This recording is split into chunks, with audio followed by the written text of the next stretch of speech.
같이 살펴볼 말씀은요, 요한복음 14장 우리 1절로 4절까지 말씀 보겠습니다. 1절로 4절까지의 말씀 우리 함께 살펴보면서 우리 하나님의 말씀으로 오늘도 살아가길 원합니다.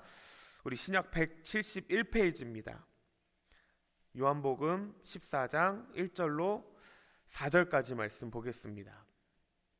우리 같이 봉독해 올려드립니다. 너희는 마음에 근심하지 말라. 하나님을 믿으니 또 나를 믿으라. 내 아버지 집에 거할 곳이 많도다. 그렇지 아니하면 너희에게 일렀으리라.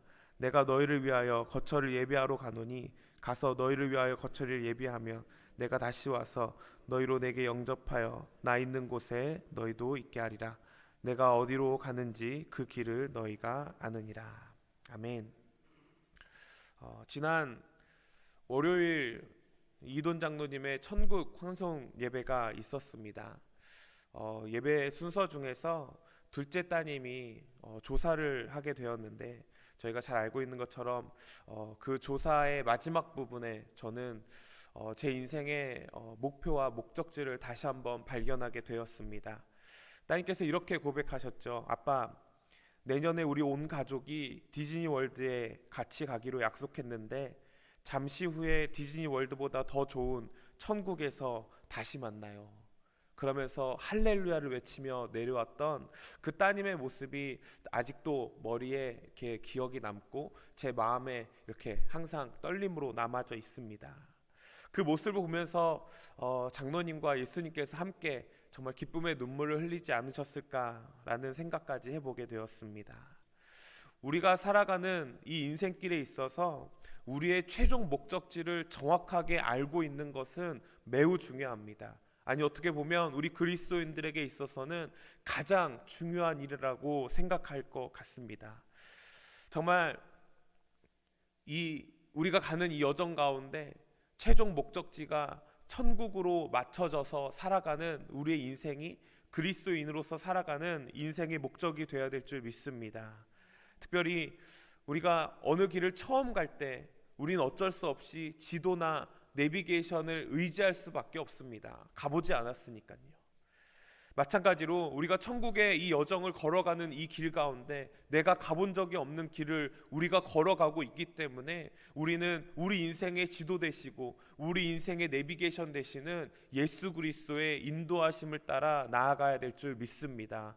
그분이 우리 인생의 주인이시며 그분이 우리 인생의 목자 되시며 그분이 우리 인생의 길잡이 되어주셔서 우리가 우리의 인생의 그 키를 붙잡고 살아갈 것이 아니라 그것을 예수 그리스도께 내어드리고 그분이 가라는 곳으로만 걸어간다면 우리가 언젠가는 우리의 목적지 그 천국에 도달할 줄 믿습니다. 특별히 우리가 기억해야 될 것은 이 걸어가는 과정 가운데 때로는 예상치 못한 길들을 만나서 우리는 근심하거나 의심하게 되어진다라는 것입니다. 며칠 전에 쉬는 날에 저희 아이들과 함께 정말 오랜만에 이렇게 근교로 드라이브를 간 적이 있습니다. 처음 가보는 곳이었어요. 그래서 출발하면서 그 구글 맵으로 지도에 주소를 찍고 이제 출발을 하였습니다. 하이웨이를 타고 막 가다가 한참 가다가 갑자기 그 구글 맵에서 안내를 하는 것이 이 길로 빠지라는 거예요. 그래서 익시스로 나가서 쭉 한참 가고 있었는데 갑자기 숲속길로 길을 인도하더라고요. 그래서 그런가 보다 하고 그냥 쭉 따라가고 있었는데 한참을 가는 거예요. 그래서 뭔가 이게 잘못된 건 아닌가라는 의심이 들기 시작했습니다. 그래서 어떻게 했을까요? 내가 목적지를 정확하게 쳤는지 구글 맵으로 다시 한번 확인하게 되었습니다. 그랬더니 목적지가 맞는 거예요. 그래서 그냥 또 믿고 가는 거죠. 그렇게 쭉 한참을 가고 있었는데 이번에는 작은 시골 마을길로 또 인도를 하는 거예요. 막 한 채 집을 보였다가 쭉 가다가 또 한 채가 있는, 그렇게 쭉 시골 1차선 길을 막 인도를 하는 거예요. 약간의 의심이 들었습니다. 그런데 가다 보니까 막 4웨이 스탑이 나오고 그리고 막 서클을 돌아야 되고 막 3웨이 스탑 길이 나오고 원웨이 길이 나오고 이렇게 막 길을 인도하는 거예요. 그래서 분명히 이 가려는 곳이 유명한 곳이기 때문에 하이웨이로 우리를 쭉 인도해서 한번 익시스로 빠져서 쉽게 가는 길도 있을 것인데 라는 생각이 또 들기 시작하는 겁니다. 그래서 어떻게 했을까요? 다시 한번 가려고 하는 최종 목적지가 맞는지 맵으로 다시 한번 확인하게 보게 되었습니다. 뭔가 이상한 생각이 들고 의심이 들고 내가 생각했던 하이웨이 길이 아니라 이상한 좁은 길, 이상한 숲속길, 동네길로 인도를 하니 의심이 들고 근심이 생기기 시작하는 거예요. 내가 잘 가고 있는 것이 맞는 건가?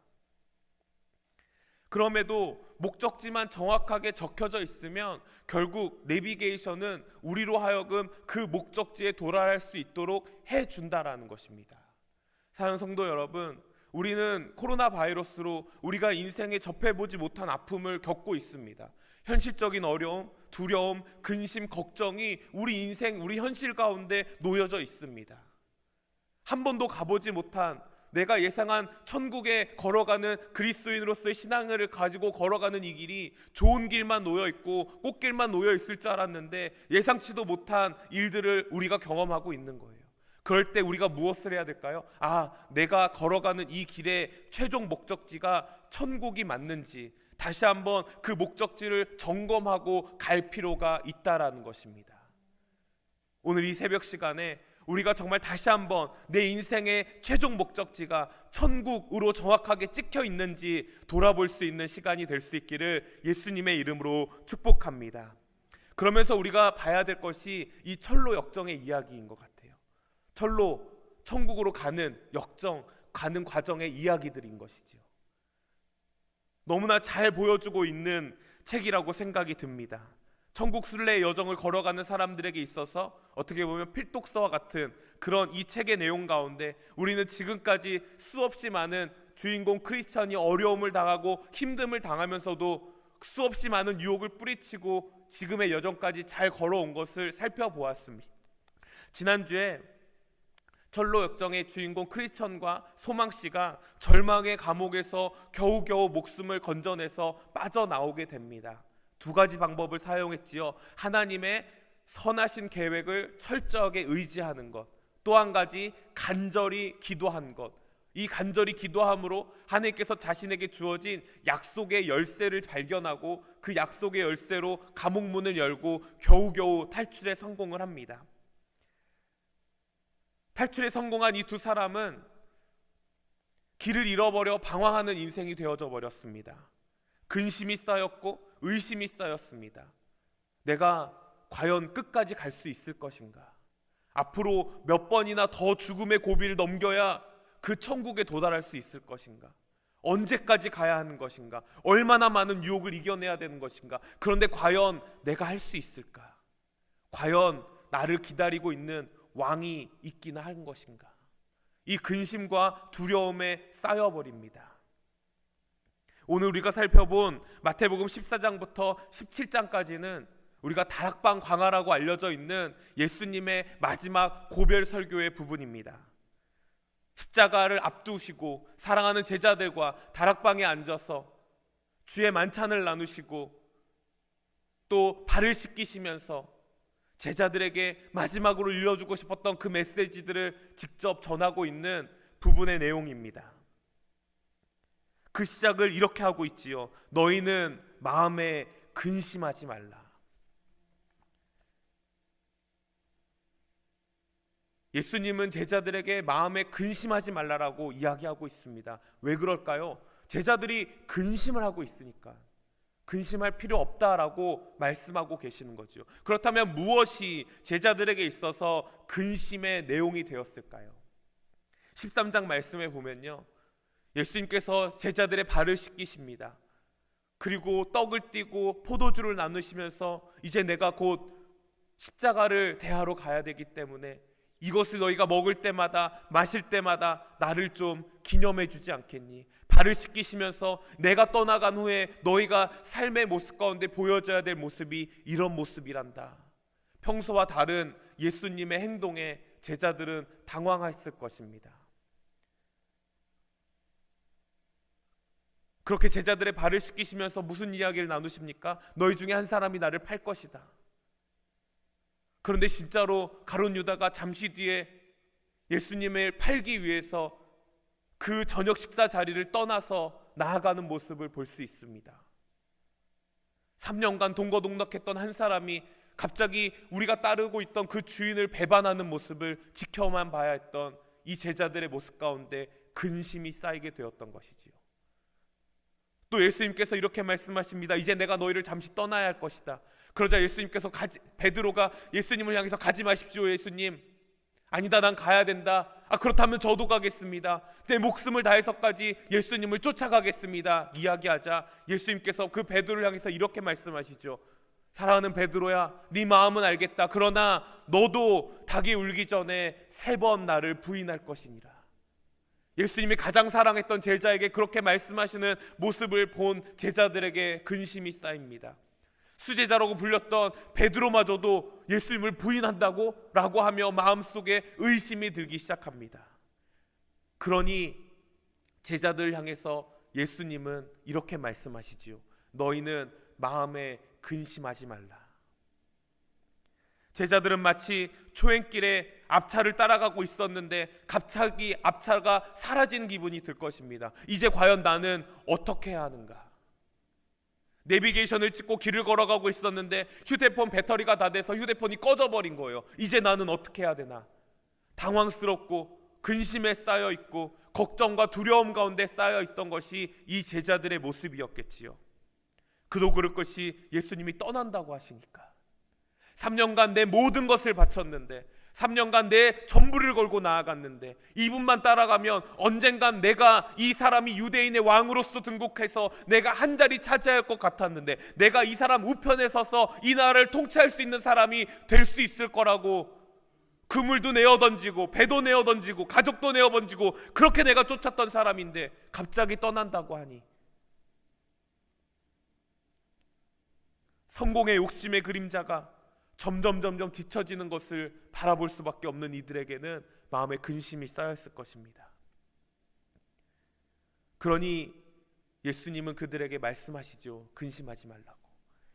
현실의 근심 앞에 직면해 있는 이 크리스천의 모습이나 예수님을 떠나보내야만 하는 상황에 놓여 있는 이 제자들의 근심에 쌓여 있는 모습이나 지금을 살아가고 있는 저와 여러분들의 모습이 너무나 닮아 있지는 않습니까? 언제 어떻게 코로나 바이러스로 전염될지 모르는 상황 가운데 놓여 있는 내 가족이 전염될지도 모르고 또 언제 이 상황이 끝날지도 모르고 갑작스럽게 닥친 이런 상황 때문에 우리는 근심과 걱정에 빠져 있는 모습은 아닌가요? 그렇다면 우리가 지금 바라볼 수 있어야 하는 것, 내 삶의 목적지가 정확하게 찍혀 있는가? 이것만 정확하면 우리는 분명 하나님께서 우리로 하여금 선한 길, 좋은 길, 의의 길로 우리를 인도해 주실 줄 믿습니다.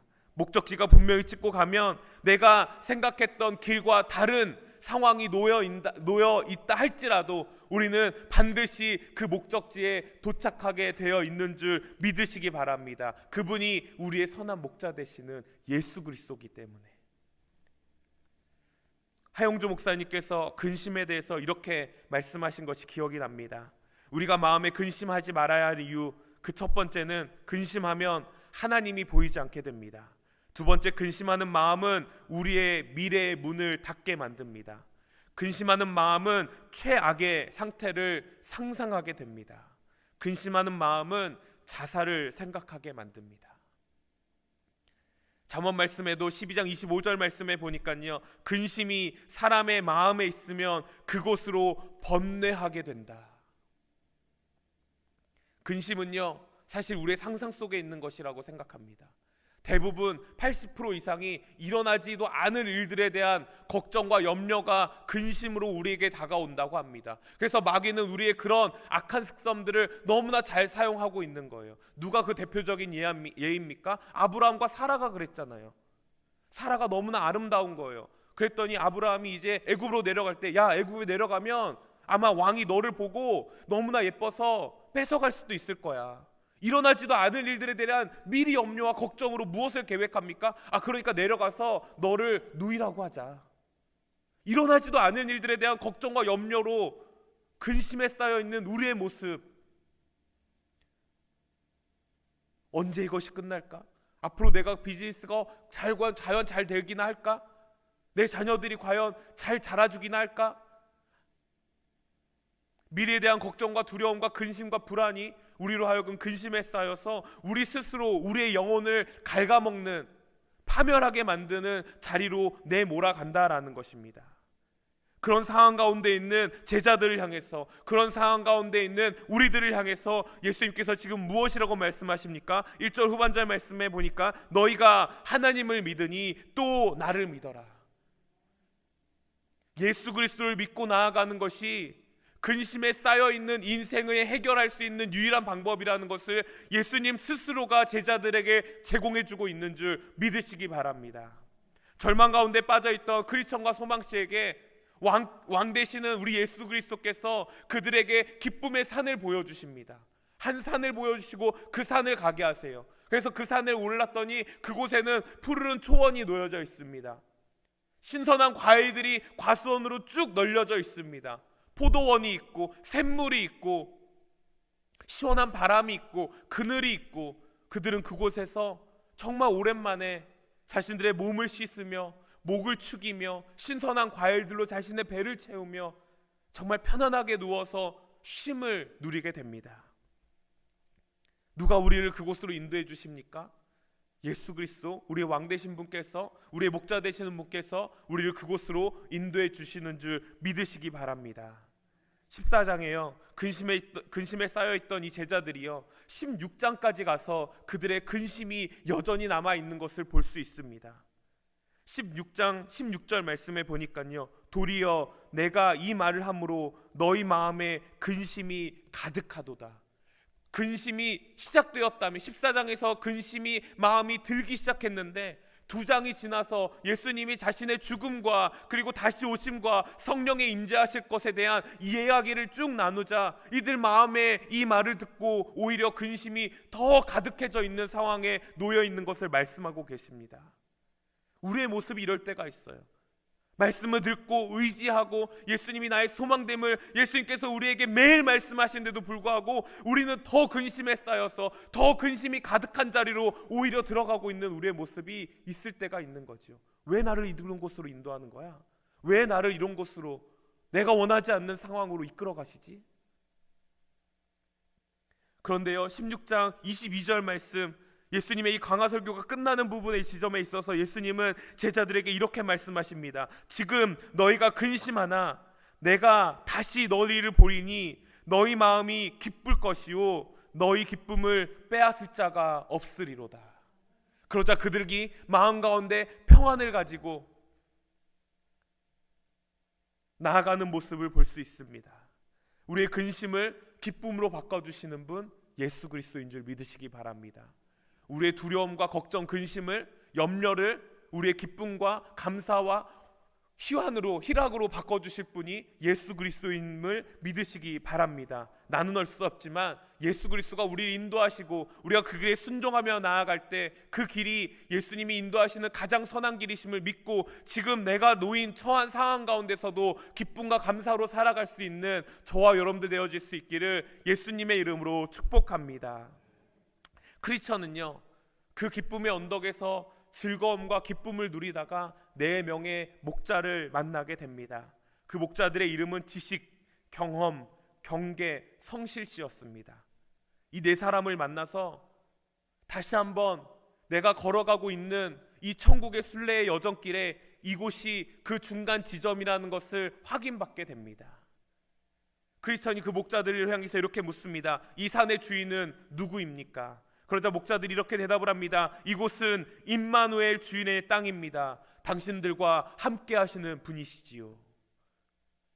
우리가 아무리 어려운 환경이 놓인다 할지라도, 근심과 걱정으로 쌓여있는 우리의 인생을 살 수밖에 없다 할지라도, 우리가 기쁨과 감사로 살아갈 수 있는 조건이 무엇입니까? 임마누엘의 하나님, 그 예수 그리스도가 우리와 함께 하시기 때문임을 믿으시기 바랍니다. 지금도 저와 여러분들과 함께 동행하고 계시는 거예요. 여러분들이 어려워하는 순간, 좌절하고 낙심하는 순간을 다 지켜보고 계시며 언젠가는 우리의 손을 일으켜 주실 예수 그리스도와 우리가 함께 하심을 믿음으로 고백하며 살아가는 것이 우리의 소망되어야 될 줄 믿습니다. 그곳에서 목사들은 계속해서 이렇게 이야기합니다. 저희는 그분이 보낸 사자들이며 그분의 양을 치고 있는 중입니다. 그분은 자신의 양을 위해서 목숨을 버리신 분이시지요. 우리와 영원히 함께 하시는 그분이 우리를 천국으로 이끌어 가기 위해서 자기의 목숨을 버리셨다라는 것, 그것이 크리스천과 소망에게는 다시 한번 큰 힘을 얻을 수 있는 위로가 되었던 것을 볼 수 있습니다. 누군가 나를 위해서, 나를 영원한 생명으로 인도하기 위해서 죽음에 이르렀구나. 2절 말씀에 보면요, 내 아버지 집에 거할 것이 많도다. 그렇지 아니하면 너희에게 일렀으리라. 내가 너희를 위하여 거처를 예비하러 가노니 거기 가서 너희를 위하여 거처를 예비하면 내가 다시 와서. 예수님께서 거처를 예비하러 가십니다. 사랑하는 제자들, 나를 버릴 제자들을 위해서. 어떻게 그 거처를 예비하러 가십니까? 나는 십자가에서 죽으러 간다. 예수 그리스도의 죽음이 영원한 천국의 생명과 그 우리의 거처를 예비하러 갈 수 있는 유일한 방법이셨기 때문에 예수 그리스도는 담대하게 그 십자가의 길을 걸어가셔서 우리의 영원한 생명의 구원자가 되어주셨다라는 것입니다. 그럼 이것이 우리에게 복음인 거예요.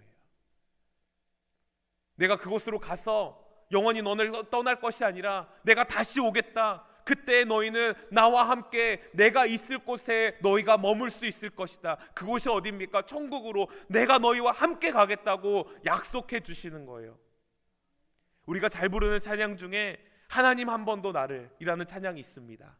하나님 한 번도 나를 실망시킨 적 없으시고 언제나 공평과 은혜로 나를 지키시네. 오 신실하신 주, 오 신실하신 주, 내 너를 버리지도 않으리라. 내 너를 떠나지도 않으리라. 약속하셨던 주님, 그 약속을 지키사 이후로도 영원토록 너를 지키시리라 확신하네.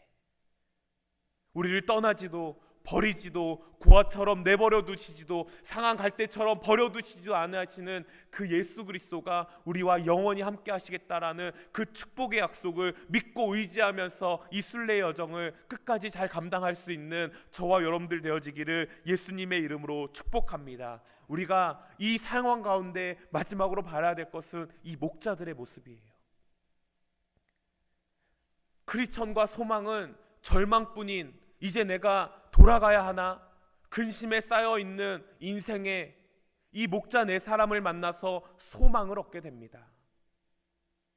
그 네 사람의 목자는 자신들을 이끌어주신 참된 목자, 그 선한 목자를 만났기 때문에 그분이 보내신 사명으로 인해 그 길 잃어버려 방황하는 인생들을 이끌고 가고 그들에게 소망을 주고 다시 한번 천국의 여정에 이를 수 있도록 도움을 주는 자리에 있다라는 것입니다. 사랑하는 성도 여러분, 우리가 그 자리에 가야 되지 않을까요? 우리의 선한 목자 되시는 예수 그리스도께서 우리 모든 양무리들의 울타리가 되어주시기 위해 자기네 목숨을 버려서 그 문이 되어주셨다면 이제는 우리가 그 안에서 죽어져가는 영혼들, 길 잃어 방황하는 영혼들에게 그 목자의 사명을 감당하기 위해서 저와 여러분들을 이 자리에 이 새벽 시간에 부른 건 아닐까요? 나의 경건을 위한 열심 말고요, 이제는 나의 경건의 성숙을 넘어서 죽어져가는 영혼들을 일으켜 세울 수 있는 자리, 그들에게 예수 그리스도를 전할 수 있는 자리, 그분이 우리의 유일한 소망임을 믿음으로 고백하며 그들을 살릴 수 있는 자리, 그 자리를 우리를 부르시지 않을까요? 내가 너희에게 다시 가서 아버지께서 나를 보내신 같이 내가 너희를 세상 가운데 보내노라. 이곳이 우리가 사역할 자리가 아니라 우리가 살아가는 삶의 현장이 우리가 살아가야 될 사역의 현장인 줄 믿으시기 바랍니다. 내가 찾아가지 못한다며 나를 찾아오는 자들에게 예수 그리스도를 전할 수 있는 믿음의 담대함이 우리 가운데 있기를 예수님의 이름으로 축복합니다. 사랑하는 성도 여러분, 누가 뭐라 그래도 예수 그리스도입니다. 내 자랑거리는 오직 예수 그리스도가 되어야 되는 거예요. 내가 아무리 지식이 있어도, 내가 아무리 많은 경험이 있어도, 내가 아무리 잘 경계하며 살아간다 할지라도, 내가 아무리 성실하다 할지라도 이 모든 것들 위에 단 한 가지의 이름이 있어야 돼요. 예수 그리스도입니다.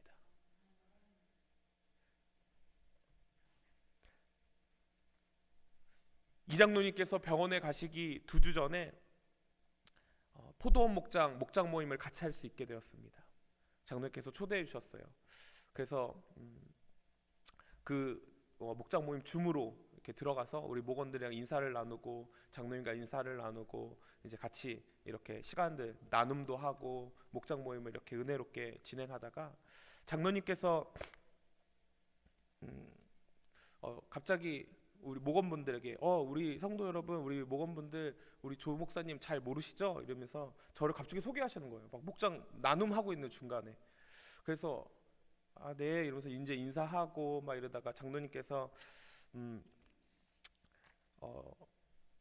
저를 우리 목원분들에게 이렇게 소개하시더라고요.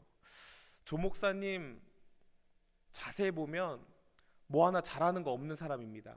그래서 사실 좀 깜짝 놀랐습니다. 그래도 우리 목원분들에게 교회 사역자인데 좀 좋게 이렇게 얘기해 주시면 좋을 텐데 갑작스럽게 뭐 하나 잘하는 거 없는 사람입니다. 하나 특별히 잘하는 것도 없고 뭐 별 볼 일 없는 사람 같습니다. 라는 말씀으로 목원들에게 저를 소개하시는 거예요. 그래서 그냥 이제 웃으면서 이렇게 있었어요. 그랬더니 그 다음 주셨던 그 한마디의 메시지가 제 마음을 울리고, 또 제가 평생 목회자로 살아가야 되는 삶에 있어서 완전 마음에 인식하고 각인하고 잊지 말아야 될 말씀이라고 제 마음 가운데 새긴 그 한마디가 있는데요. 장로님께서 돌아가시면서 또 천국에 가시면서 저에게 주신 마지막 선물이라고 저는 믿습니다. 그 말씀이 무엇이었냐면요, 조 목사 사실 별 볼 일 없는 사람입니다. 뭐 대단한 것도 없고 뭐 보잘것도 없는 사람인 것 같습니다. 그러나 저 사람이요, 어딜 찔러도 예수 그리스도가 나오는 사람입니다. 저는 제가 그러지 못하는 상황 가운데 있다는 걸 너무나 잘 알기 때문에 어떻게 보면 장로님께서 저에게 주신 정말 마지막 선물이라고 생각이 들었습니다. 어딜 찔러도 예수 그리스도가 나오는 사람,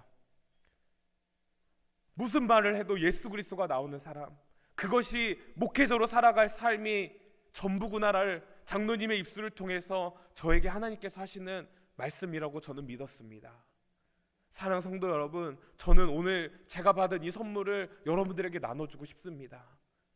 우리 그리스도인들은요, 어디도 가나 어디에 있건 가나 근심 염려가 아니라 예수 그리스도를 증거하며 예수 그리스도를 나타내며 그분이 나의 소망되며 그분으로 인해 기뻐하며 그분으로 인해 내 자랑이 되며 그분을 증거하고 나타내는 삶을 살아내야 되는 것. 여러분들, 누가 나의 자존심을 건드린다 할지라도, 나의 상처를 건드린다 할지라도, 나를 뒤에서 뒷담화를 하고 나를 험담하고 나를 모함하고 나를 짓밟으려 할지라도 내 안에 살아계신 예수 그리스도를 증거할 수 있는 우리의 삶의 모습이 나타나기를 예수님의 이름으로 축복합니다. 우리 오늘 그 선물 들고 나아가자고요. 어딜 찔러도 예수 그리스도 나오는 사람, 그것이 우리의 삶의 소원이 되기를 다시 한번 예수님의 이름으로 축복합니다.